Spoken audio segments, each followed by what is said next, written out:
कि चिंता के समय में हम क्या करें, क्योंकि कई बार हम ऐसा निर्णय को लेते हैं। कब? जब हम चिंता और निराशा में पाए जाते हैं, जब हम बोझ से हम दब जाते हैं, उस समय हम कई बार गलत कदम को उठाते हैं जो कदम को नहीं उठाना चाहिए। कई बार हम अपने जीवन को नाश करने के लिए हम चले जाते हैं। क्यों? क्योंकि चिंता, परिवार का चिंता, अपने लाइफ का चिंता, आने वाले भविष्य का चिंता, और हम क्या करें, उन सारे बातों को सोचते हुए हम बहुत ज़्यादा उदासी और निराशा में हम पाए जाते हैं। लेकिन आज परमेश्वर का वचन चिंता के विषय में, निराशा के विषय में हमसे बात करेगा कि ऐसे कठिन समय पर हमें क्या करना चाहिए। जब हम पहला पत्रस उसके 5 अध्याय का 7 पद मैं आप सभी के लिए पढ़ूंगा। लिखा है, अपनी सारी चिंता उसी पर डाल दो क्योंकि उसको तुम्हारा ध्यान है। पत्रस कहता है अपनी पत्री में कि हमारी सारी चिंता यीशु मसीह पर डाल दो, उसके हाथों में सौंप दो, समर्पण कर दो, अपने जीवन को परमेश्वर के हाथ में सौंप दो, क्योंकि लिखा है क्योंकि उसको तुम्हारा ध्यान है।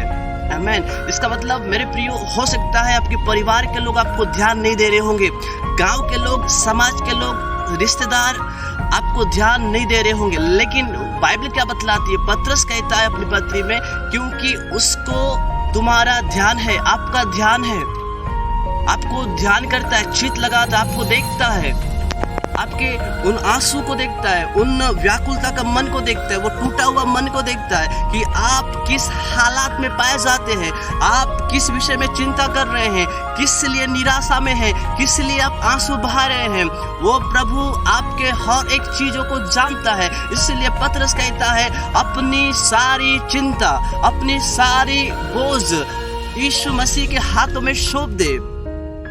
तब जब हम सौंपेंगे, मेरे प्रिय, भजन संहिता 55 अध्याय का 22 पद में लिखा है, अपना पर्सनल बोझ यहोवा पर डाल दे, और लिखा है वह तुझे संभालेगा, वो आपको संभालेगा, वो आपको अगुवाई करेगा, वो आपको मदद करेगा।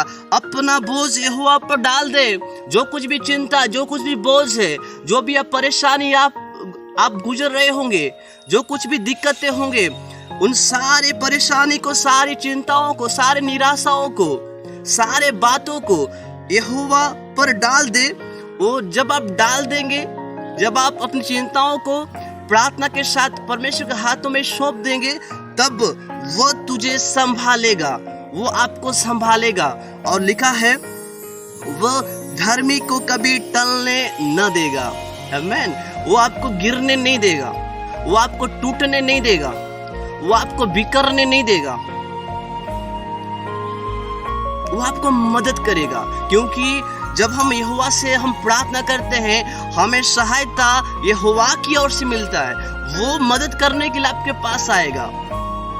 लेकिन दुख की बात यह है मेरे प्रियो, कई बार हम हमारी पर्सनल चिंताओं को हम मनुष्य के सामने हम रखते हैं, जिसके कारण से हम चिंता से आजाद नहीं हो पाते।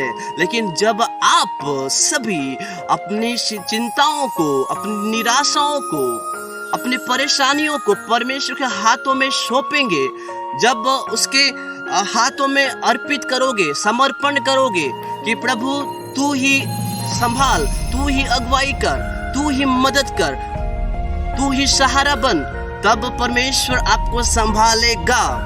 वो आपको टलने नहीं देगा, वो आपको गिरने नहीं देगा, वो आपको डगमगाने नहीं देगा, क्योंकि परमेश्वर आपको हर एक परिस्थितियों में, चिंताओं में, निराशाओं में स्थिर और मजबूत करेगा यीशु मसीह के नाम से।